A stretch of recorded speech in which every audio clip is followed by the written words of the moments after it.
یہ ہمارے لیے جو ہے نا بڑا ہی نبی پاک صلی اللہ علیہ وآلہ وسلم نے جو ہے نا ہم پہ یہ بڑا احسان فرمایا ہے۔ تو اب یہ ہے کہ مرد اور عورت کی ازدواجی زندگی کے بارے میں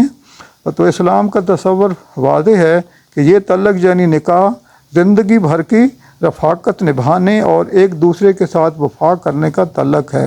جس کے یہ اللہ تعالیٰ خاص طور پر فریقین کے دلوں میں محبت اور مودت کے جذبات پیدا فرما دیتے ہیں، حتیٰ کہ دونوں فریق ایک دوسرے کی قربت سے سکون محسوس کرنے لگتے ہیں۔ ازدواجی تعلق کی اس چھوٹی سی اکائی کے اندر نظم و ضبط، اتحاد اور یکجہتی کو اسلام کس قدر اہمیت دیتا ہے۔ اس میں یہ ہے کہ جو اسلام دونوں کے درمیان اور مرد اور عورت کے درمیان یہ جو رشتے ہیں اس کو واضح طور پہ متعین کرتا ہے۔ شوہر کے حقوق مقرر کرتے ہوئے آپ صلی اللہ علیہ وآلہ وسلم نے ارشاد فرمایا کہ اگر میں اللہ کے علاوہ کسی دوسرے کو سجدہ کرنے کا حکم دیتا تو بیوی کو حکم دیتا کہ وہ شوہر کو سجدہ کرے۔ اس سے ترمذی نے روایت کیا ہے۔ ایک دوسری حدیث میں ارشاد مبارک ہے، اس ذات کی قسم جس کے ہاتھ میں میری جان ہے، جب شوہر بیوی کو اپنے بستر پر بلائے اور بیوی انکار کر دے تو وہ ذات جو آسمانوں میں ہے ناراض رہتی ہے حتیٰ کہ اس کا شوہر اس سے راضی ہو جائے۔ مسلم میں روایت کیا ہے۔ اب اندازہ لگائیں کہ اگر خاوند اپنی بیوی کو بلاتا ہے اپنے صحبت کے لیے اور اگر وہ انکار کر دے تو اللہ تعالیٰ آسمانوں میں نہیں جانے کہ اللہ تعالیٰ کی ذات اس سے ناراض رہتی ہے حتیٰ کہ اس کا شوہر راضی ہو جائے، تو تب اللہ تعالیٰ بھی راضی ہوتا ہے۔ ایک اور جگہ ارشاد مبارک ہے، شوہر بیوی کے لیے جنت جہنم کی حیثیت رکھتا ہے۔ تو دیکھیے کہ شوہر کا جو ہے نا بیوی کے لیے جنت جہنم کی حیثیت کا بھی نبی پاک صلی اللہ علیہ وسلم نے روایت کیا اور یہ حدیث مبارکہ ہے۔ اس کے ساتھ ہی عورت کے حقوق متعین کرتے ہوئے شوہر کو یہ حکم دیا کہ جو خود کھاؤ وہی بیوی کو کھلاؤ، جو خود پہنو وہی بیوی کو پہناؤ، اپنی بیوی سے بدگمانی نہ کرو۔ اسے مسلم نے روایت کیا ہے۔ یہ آپ دیکھیں کہ عورت کو بھی ساتھ ساتھ جو ہے نا اللہ تعالیٰ نے اور نبی پاک صلی اللہ علیہ وآلہ وسلم نے جو ہے نا برابر کے حقوق دیتے ہوئے یہ چیزیں بتائی ہیں۔ بیوی کو گالی نہ دو، گھر کے اندر جب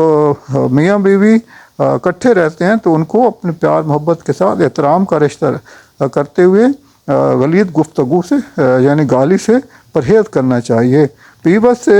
بیوی سے نفرت نہ کرو، اگر اس کی ایک عادت ناپسندیدہ ہے تو بعد دوسری پسندیدہ بھی ہوں گی۔ اس سے مسلم نے روایت کیا ہے۔ اگر ایک عادت آپ کو اپنی بیوی کی پسند نہیں ہے تو اس کی دوسری کئی عادات ہوں گی جو اس کی اچھی ہوں گی، تو اس لیے آپ ان چیزوں پہ انسان کو غور کرنا چاہیے اور جذباتی فیصلے نہیں کرنے چاہیے۔ بیوی کو لونڈی کی طرح نہ مارو، مارنے کے لیے بھی یہ بھی غیر انسانی سلوک ہے کہ آپ بیوی کو چھوٹی چھوٹی باتوں پہ مارنا شروع کر دیں۔ جس گھر میں یہ نوبت ہوتی ہے اس میں پھر کوئی سکون نہیں ہوتا۔ اگر خاوند بیوی کو پیار و محبت سے رکھتا ہے تو میرا نہیں خیال کہ اس گھر میں جو ہے نا اور اگر باقی اس گھر میں میاں بیوی اللہ کو یاد کرتے ہیں، نماز روزہ اسلامی طور پہ رہتے ہیں تو ان کے گھر میں برکت ہوتی ہے۔ مزید فرمایا تم میں سے سب سے بہتر وہ ہے جو اپنی بیوی کے حق میں بہتر ہے۔ تو دیکھیے کہ واضح طور پہ اللہ کے نبی حضرت محمد صلی اللہ علیہ وسلم نے بڑے واضح طور پہ ہمیں جو ہے نا یہ چیزیں بتائی ہیں۔ اللہ اور اس کے رسول صلی اللہ علیہ وسلم پر ایمان رکھنے والا کوئی بھی مرد یا عورت اپنی ازدواجی زندگی میں ان چیزوں کو جو نبی پاک صلی اللہ علیہ وسلم اللہ تعالیٰ نے فرمائی ہیں کوئی وجہ نہیں ہے کہ ان کے گھر میں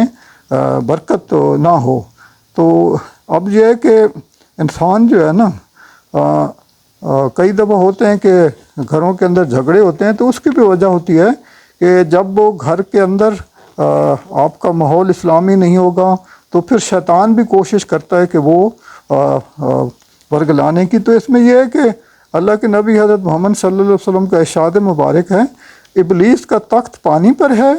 اور پانی پر جہاں سے وہ پوری دنیا میں اپنے لشکر روانہ کرتا ہے اور اس سے سب سے زیادہ عزیز وہ شیطان ہوتا ہے جو سب سے بڑا فتنہ برپا کرے، واپس آ کر ایک کہتا ہے میں نے فلاں کا کارنامہ سر انجام دیا، ابلیس کہتا ہے تو نے کچھ بھی نہیں کیا، پھر وہ دوسرا کہتا ہے